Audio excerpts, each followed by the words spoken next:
شامل کرتے ہیں شہر قائد سے، جہاں حضرت عبداللہ شاہ غازی رحمۃ اللہ علیہ کے 1295ویں سالانہ عرس کی اختتامی تقریب سیکیورٹی کے سخت انتظامات میں پرامن اختتام۔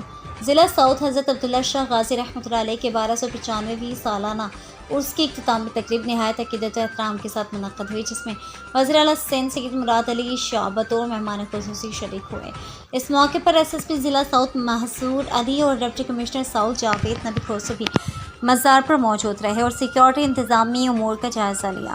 ایس ایس پی ضلع ساؤتھ محسور علی کی جانب سے عرس کے ایام کے دوران اور بالخصوص اختتامی تقریب کے موقع پر سیکیورٹی کے فل پروف انتظامات کو یقینی بنایا گیا۔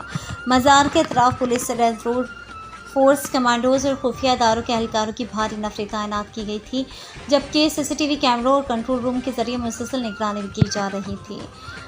ایس ایس پی ضلع ساؤتھ محسور علی نے رائل نیوز ٹی وی کے چیف رپورٹر کراچی جاوید محمود ترائن سے خصوصی گفتگو کرتے ہوئے بتایا کہ تمام سیکیورٹی اداروں کی مشترکہ کاوشوں سے عرس کی تقریبات باخبری اور پرامن ماحول میں اختتام پذیر ہوئیں۔